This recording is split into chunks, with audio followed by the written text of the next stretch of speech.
Recuerden que las tensiones, no sé si me están escuchando. Sí, se escucha. Sí, se escucha todo. Que las deformaciones, ¿sí? En este caso, están desacopladas, ¿sí? Entonces, ustedes pueden hacer una sumatoria algebraica, directamente calculan la componente de deformación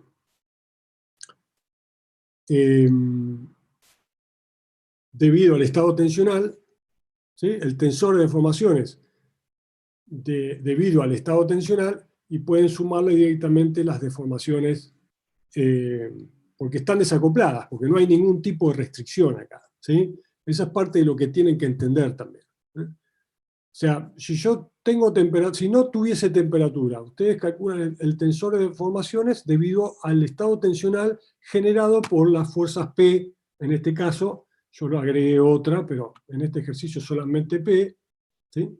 Obviamente están en la sección más solicitada, en este punto, en el caso, en el punto Q.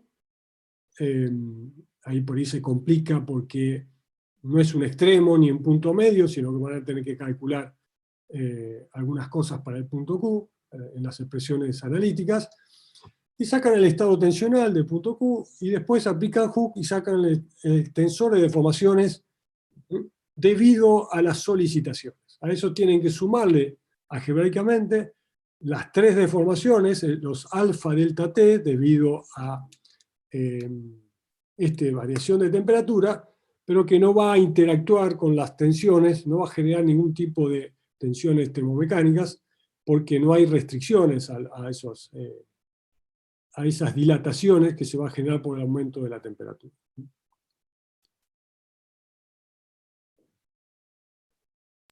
Bien, o sea, y después los desplazamientos, bueno, simplemente que en realidad las deformaciones son el delta L sobre L, entonces de ahí se obtendría. Profe, No sé si es tan directo, ¿eh? A ver, ¿qué pide el grupo E? Escucho primero la pregunta y... te hago una mini pregunta. Ponerle que hubiese una restricción en el eje X, o sea, no se podría dilatar para el eje X. Eso alteraría sigma XX, ¿no? Con la temperatura y tendrías que cambiar el estado tensional restándole o sumándole dependiendo de la presión que ejerza el Sí, cuerpo ahí contra. tienes una interacción, ¿sí? Eh, Por eso, y alteraría el estado tensional. sí, pero ahí ya tenés un dato. Y a la solicitación le vas a tener que superponer además la generada por la restricción, ¿eh? Por eso, bien. Y ahí sí, cuando usás Hooke, Le tenés que sumar esa fuerza, tenés digamos. sí, tenés que considerar porque las tensiones, debido al esfuerzo externo, acá te van a generar cambios. Entonces, en las expresiones donde tenga la restricción, que te va a definir que la deformación es cero, por ejemplo, o la restricción que tenga, ¿sí? Si hay algún gap, por ahí vas a tener una componente que es absorbida sin interacción y la siguiente no. Pero bueno, ahí tenés que tener en cuenta el dato, que es la restricción. Entonces el dato no vas a poder sumar algebraicamente directamente para calcular la deformación, pero la deformación es dato. Entonces vas a poder sacar a dónde van a parar las tensiones debido a la interacción. Bien. Bueno, y después el tema de los desplazamientos. Recuerden que deformación no es lo mismo que desplazamiento, alargamiento, flecha, elástica, ¿sí? Cuando hablamos de deformaciones, vamos a tratar de hablar de deformaciones épsilon, o sea, o el estado, o el tensor de deformaciones, o las deformaciones debido a tensiones, ¿sí? Es muy común usar indiscriminadamente deformación para todo lo que es la deformación, ¿sí? Pero para no confundirnos, sobre todo porque estamos en aprendizaje, viendo qué representa cada cosa, usemos, ¿sí?, deformaciones solamente para los épsilon, deformaciones infinitesimales, o para las distorsiones. También infinitesimales, estamos hablando de deformaciones y distorsiones de un diferencial de volumen asociado al punto analizado, donde tenemos un estado tensional aplicado, ¿sí? Cuando hablamos de cambios macroscópicos de las componentes, hablemos de esos, de alargamientos, curvaturas, desplazamientos de una sección, giros de una sección, hablemos de cosas macroscópicas, ¿sí? Si hablamos de un esfuerzo axial, hablemos de alargamiento, de la barra, de la viga, lo que sea. Si hablamos de un momento flector, curvaturas, giros, desplazamientos de sección a sección, o de la elástica en general. Recuerden que la elástica es la forma que, tiene que toma la viga luego de la aplicación del momento flector, ¿sí? El corte despreciábamos y el torso generaba giros relativos entre secciones, ¿sí? Entonces en ese caso se llama, creo que algunos lo llaman, y que me parece que en algún ejercicio también está, ángulo de torsión, o giros debido a momento torsor, ¿sí? Tiene algunas expresiones muy específicas, pero recuerden que no son deformaciones, ¿eh? Uno lo piensa como algo, un sinónimo, pero tratemos de llamar deformaciones a las elongaciones o distorsiones infinitesimales del diferencial de volumen sobre el cual tenemos el estado tensional, ¿sí? Profe, te hago una consulta. Sí. Si acá la fuerza está aplicada en el eje Y, ¿el Sí. desplazamiento no sería también en la dirección del eje Y? Sí. Entonces en el punto E, en el inciso E, sería 0. En el punto, ¿cuál? En el inciso E, que te dice el desplazamiento según el eje X. Perfecto. No, perdón. Tiene temperatura. Eso, no tanto por la temperatura, sino también, acá no tenemos esa, tenés una temperatura. Recuerden que acá tienen la aplicación de la carga P más una dilatación por temperatura, ¿sí? Y acá Entonces el desplazamiento en C, X sería el lado por la temperatura. pero ¿dónde? ¿Aplicada a qué parte va a generar un desplazamiento en C? En la barra AB.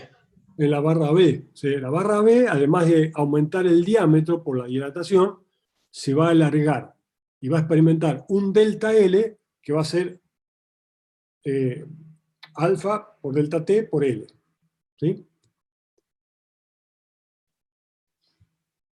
Ustedes ya con los 200 grados y el alfa que tienen ahí, ustedes tienen el delta L, la deformación. Si lo integran o terminan multiplicando a lo largo, o sea, integran a lo largo todo L, termina multiplicando, porque es la misma temperatura, la misma dilatación, el mismo coeficiente y demás, ¿sí? Le queda la formulita final que se utiliza mucho de el delta L de una barra de longitud L, que tiene el mismo material a lo largo del eje, de la longitud de la barra, es alfa por L por delta T, ¿sí? Recuerden que esa deformación es independiente de la sección que tenga, ¿sí? Las dilataciones son lineales, independientemente de la forma que uno tenga. Profe, una pregunta. El punto C se desplazaría en dos direcciones, ¿no? El punto C, pero el punto C habla del estado tensional. El extremo libre quedaría El desplazado. extremo C, no el punto C. La sección. Perdón, sí, sí. Yo estaba mirando a ver, el extremo C se va a mover, ¿sí? Como consecuencia de la aplicación de la distribución de esfuerzos a lo largo de todo el sistema, ¿sí? Sumado a la acción de la temperatura, del delta de temperatura. Ustedes tienen que integrar todo eso a lo largo de todo el sistema. ¿Cuál es la referencia que tienen para arrancar con las condiciones de contorno? ¿Cuál es el dato en cuanto al cambio de geometría? Antes y después de aplicada la solicitación y la temperatura. Que I en 0 y I' en 0 es 0. Que la sección A permanece intacta, no se desplaza ni en X, ni en Y, ni en Z, no gira, ¿sí? El empotramiento, recuerden que es una restricción a los desplazamientos y a los giros, ¿sí? En el espacio son 6 restricciones, 3 desplazamientos y 3 giros, o sea que Por eso se les da generalmente una vía empotrada, ¿sí? Porque es más sencillo analizar el problema para evaluar los conceptos que están involucrados acá. La sección A no gira, no se desplaza, no se mueve, no baja, ¿sí? Esa es, pero después todo el resto tiene una aplicación, una distribución de aplicaciones de esfuerzos y aparte de deformaciones debido a temperatura.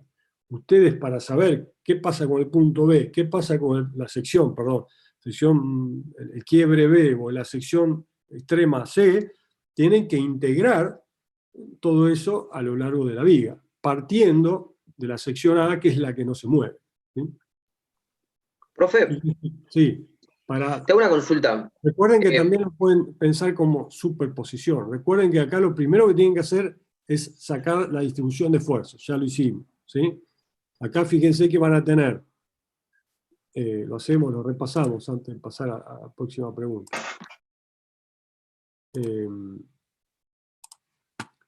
Acá van a tener, debido al esfuerzo axial, acá van a tener deformaciones, acá van a tener un delta L en B, que es la acumulación de las deformaciones a lo largo de AB, ¿sí? Acá hay un delta L. Después van a tener, acá tiene un momento torsor, y por lo tanto va a haber un giro de tita acá, un tita en B, que va a ser la consecuencia de la acumulación de giros a lo largo del tramo AB. También van a tener una elástica,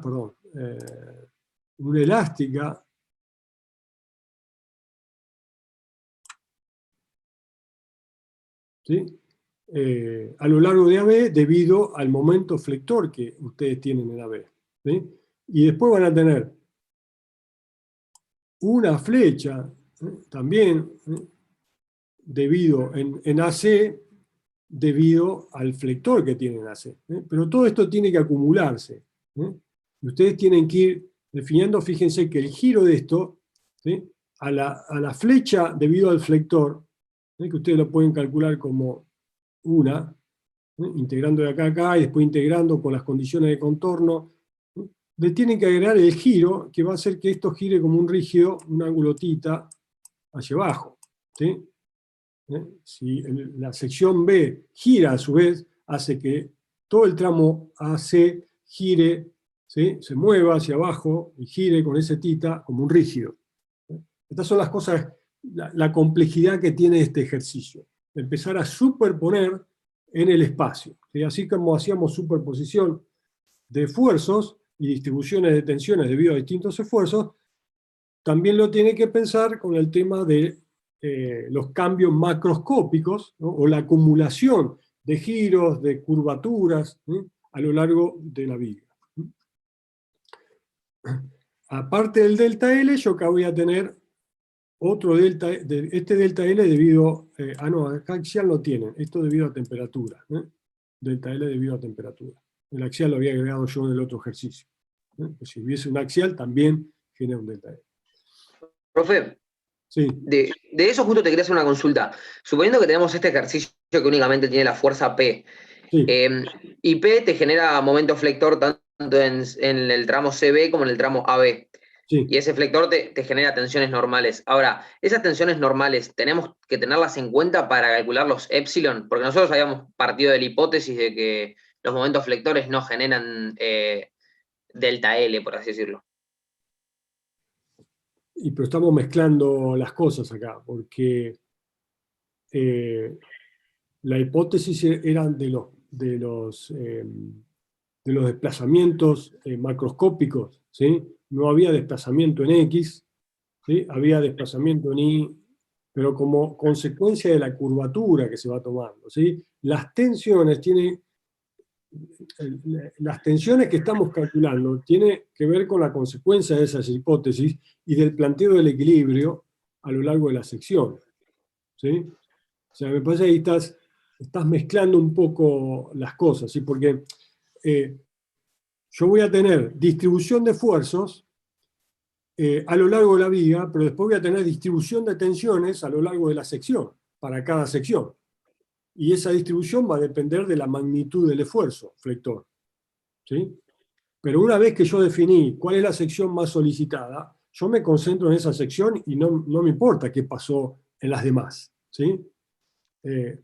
Yo acá al tomar la sección más solicitada A, porque además es la que me está pidiendo, el punto Q, tomo un punto, analizo el estado tensional de ese punto y ya está, ya me tengo que concentrar en las deformaciones asociadas a ese punto.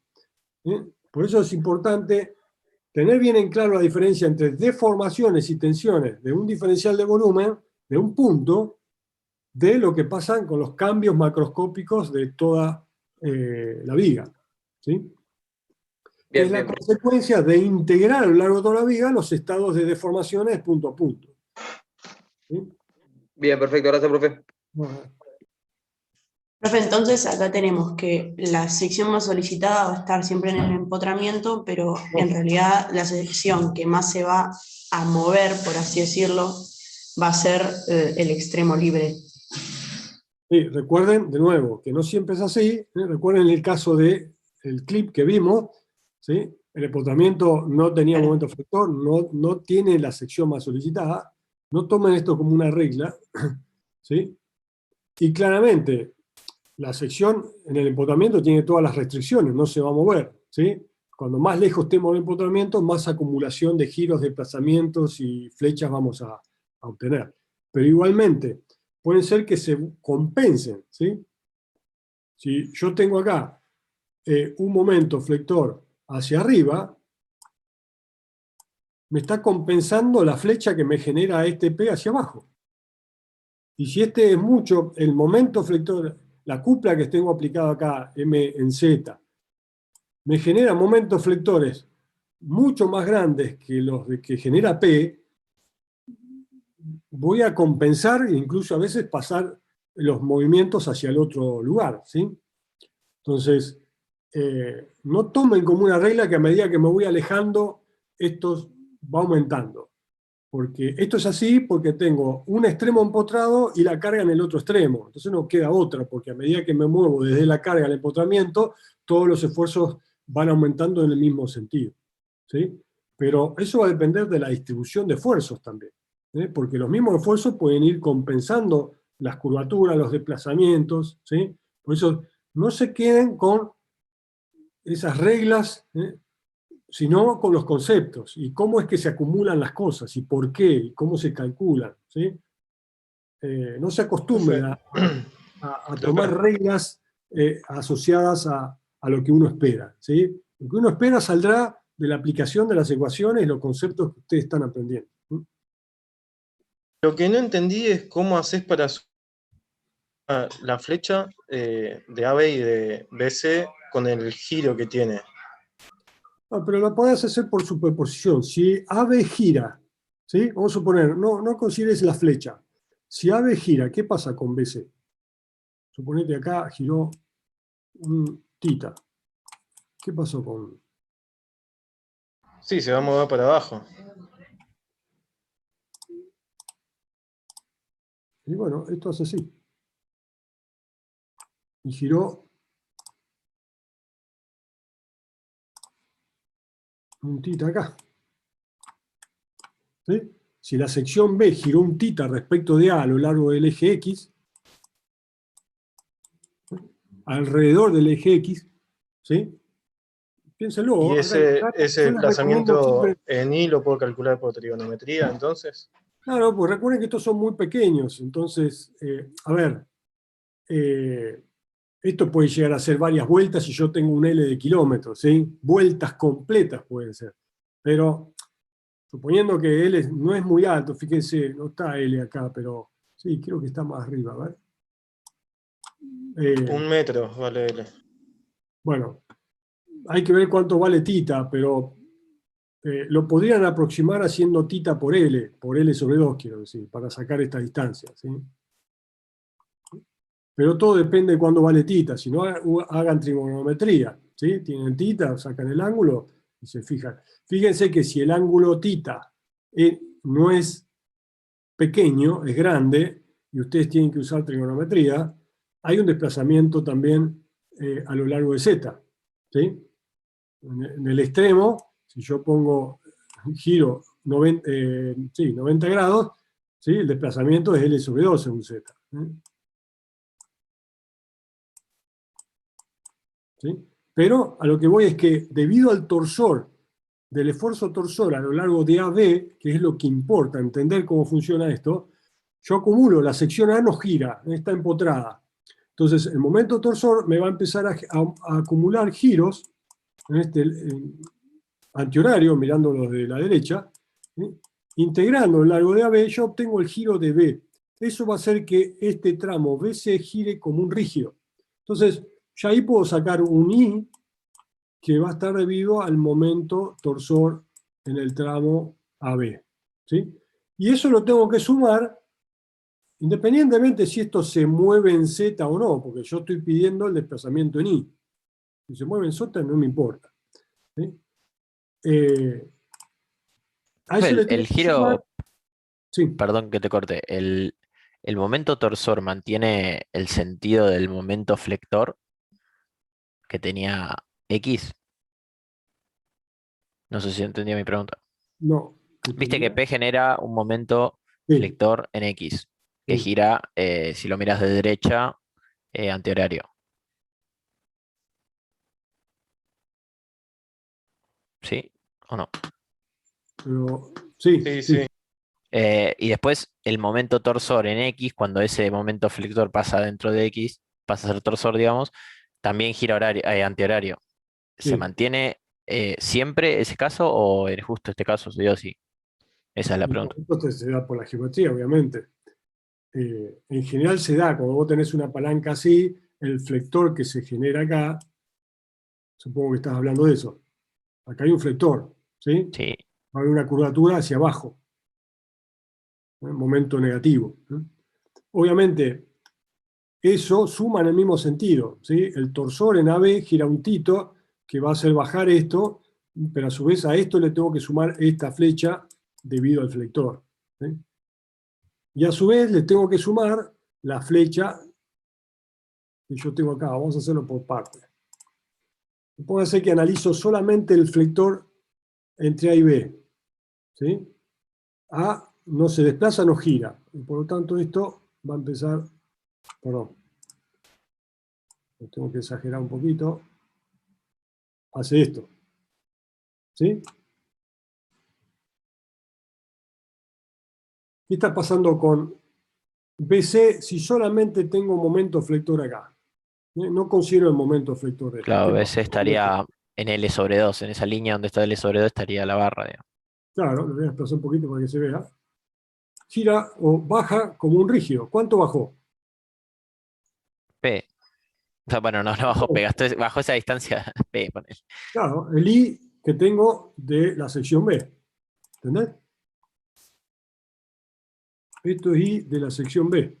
Y eso lo sé calcular, porque integro, ¿sí? Saco la flecha acá como momento torsor, pongo las condiciones de contorno que no giran, no se desplaza y obtengo cuánto vale IB. Bueno, ya esa es una componente que tengo de lo que baja C. ¿Sí? A esto le tengo que sumar cuánto baja si yo aplico un momento flector en este tramo. Claro, ¿Sí?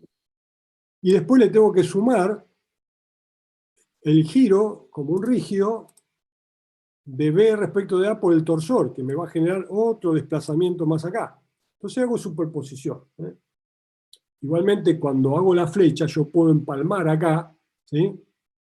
Y que es lo que estoy haciendo, y hacer una flecha poniendo la condición de contorno en B, y ya me está dando cuánto desplaza en total. ¿Sí? Si no hago superposición de lo que aporta cada tramo por cada esfuerzo. ¿Sí? Bueno, de eso es lo que se tienen que dar cuenta, obviamente. Hagan el ejercicio, planteen las ecuaciones, hagan superposición por tramos, hagan la flecha toda junta empalmando en B. Cuando empalman en B, la condición de contorno, ¿cuál es? Es que el inicio de la elástica baja lo que baja B del otro tramo. ¿Sí? Ahí hay un empalme. Recuerden que el quiebre sigue existiendo. ¿Sí? El giro que hay de B en realidad hace girar BC como un rígido y no interviene en el desplazamiento en I. Bueno, esas son las cosas que tienen que experimentar, sobre todo cuando calculan el F, porque el E, ahí la trampita es el tema de que, si bien no hay axial, hay un delta T de 200 grados, ¿sí? Pero el F, para el desplazamiento en I de la sección C, o del punto C, en realidad no es punto, es sección, ¿sí? Esas son las cosas que tenemos que ir perfeccionando. Bueno, lo van a, ¿sí? Más difícil que esto no van a tener. Recuerden que si yo tengo más solicitaciones, lo único que me cambia son las distribuciones de esfuerzo, pero los cálculos son más o menos lo mismo después para calcular la elástica o los giros debido a un torsón, ¿sí? Profe, y si yo calculo el giro que tiene en el punto E, Sí. ¿puedo aproximar que seno de tita es igual a tita o no? Sí, pero si es pequeño, ¿sí? ¿Y a qué se Por eso te considera digo, pequeño? y 5 grados, si yo, hasta 10 grados, 20 va a ser una aproximación. Ahora, si empezás a tener giros de 30 grados, 40, 50, y no, usás Pitágoras, usás, ¿sí? Trigonometría. O sea, si es menor a 10, puedo hacer ese ángulo por L sobre 2 para calcular No lo el tomen, desplazamiento insisto, en I. no tomen esto como una regla, ¿sí? Porque de última, a ver, para un tita determinado podés calcular si hay alguna diferencia, ¿sí? No hay mucha, a ver, el tiempo que ustedes le van a dedicar en calcularlo utilizando el ángulo que aproximando a la tangente o al seno no va a variar mucho, así que ante la duda, háganlo con el ángulo, ¿sí? No con la aproximación. Le va a dar lo mismo y va a llevar el mismo tiempo, porque ustedes tienen L sobre 2 y tienen el tita, así que es una cuentita. ¿Sí? Recuerden que las ¿Vos? simplificaciones son para cuando podemos verificarlas que se cumplen y además para resumir ecuaciones. Y en este caso no sé si tiene sentido simplificarlo, ¿sí? Si usted le da que tita vale 1, 2, 3 grados, sí, bueno, es lo mismo. Pero la cuenta le va a llevar el mismo tiempo, así que no se preocupen por eso. ¿Sí? ¿Alguien habló, me parece? Sí, yo. Profe, vos recién decías como que en realidad en X solamente, como no tenés ahí una axial, se te generaría por el delta T, pero en realidad también se te genera una deformación en X por el momento flector. No. Habíamos dicho a ver si tengo acá la... A ver si lo tengo.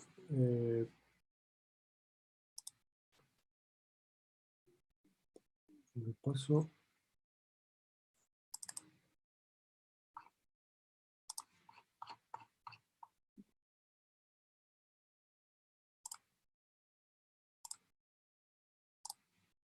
O sea que el sigma Recuerden- XX del momento flector no genera desplazamientos, o no genera epsilon XX. Claro, pero Sí. me parece que no hemos estudiado bien la teoría, porque habíamos dicho claramente, no podemos mezclar los estados tensionales y las tensiones con los cambios macroscópicos, porque tienen hipótesis distintas, ¿sí? Las tensiones las habíamos deducido, ¿sí? Obviamente con el tema de las curvaturas y que las secciones planas permanecen planas y las hipótesis de equilibrio y demás. Pero para la flecha habíamos dicho que la curvatura era pequeña, ¿sí? Que tenemos pendientes muy pequeñas y que despreciamos los desplazamientos en X. Lo teníamos expreso en la deducción de la elástica de la viga y que solo hay desplazamientos en Y y giros. Es parte de la hipótesis, ¿sí? De la elástica de la viga, de la teoría de la elástica de la viga. Sí, sí, pero digo que en el tramo AB, que es la parte que está, digamos, horizontal, en esa Sí. parte vos en realidad vas a tener un momento flector Sí, que te va a generar un sigma XX en esa parte, en la parte sí, bueno, horizontal. pero en cualquier momento flector vas a tener tensiones normales, ¿sí? A ver si lo tenemos Claro, por acá. eso, y ese sigma XX no te va a generar deformación en el No, AB. bueno, yo les recomiendo que repasen la teoría de la flexión, ¿sí? Porque lo habíamos planteado acá. Localmente, la distribución de la sección está esto, porque de última yo tengo sigma X en un sentido, pero tengo sigma X en el otro más abajo de la sección, ¿sí? Esto es parte de las hipótesis de que la sección se mantiene plana y lo único que hace es girar, y algo que vimos acá de que, recuerden cuando hicimos el planteo, C no se acerca ni se aleja de D. ¿Están viendo el dibujo de flexión pura? Sí, sí. ¿Sí? La hipótesis de que las secciones giran, ¿sí? Pero giran respecto a su eje neutro, quiere decir que tenía, y lo habíamos comentado, que C no se acerca ni se aleja de, la distancia CD permanece constante. ¿Sí? Todas estas cosas que tienen que ver con las hipótesis y las pequeñas deformaciones, que era una de esas básicas hipótesis, ¿sí? Habíamos deducido y llegado a la conclusión de que, obviamente teniendo en cuenta, insisto, todas las hipótesis, y que los θ son pequeños, que las deformaciones son muy pequeñas y demás, que solo hay desplazamientos en Y de la sección y giros, no desplazamientos en X, y que la distancia entre A y B no variaba con la aplicación del flector.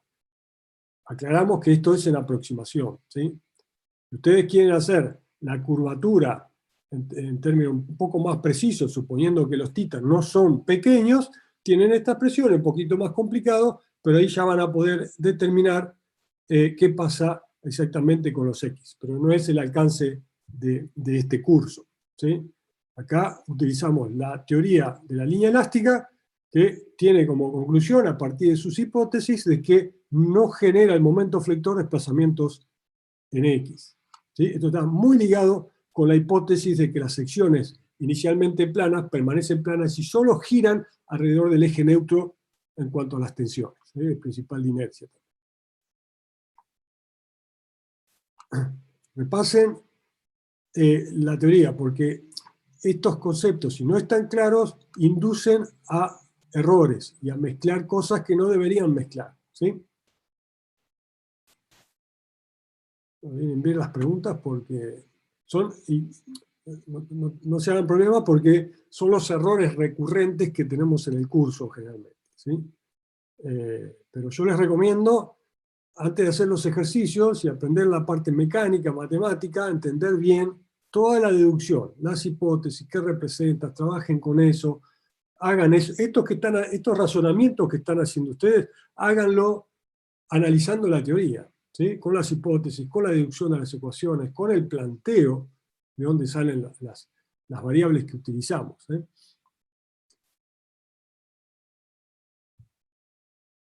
Bueno, me quedan 6 minutos, si tienen alguna otra consulta.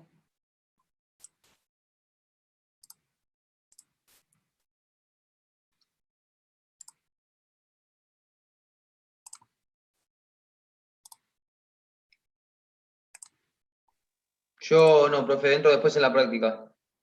Bueno, Dale, yo también, profe, nos vemos. Gracias por la clase.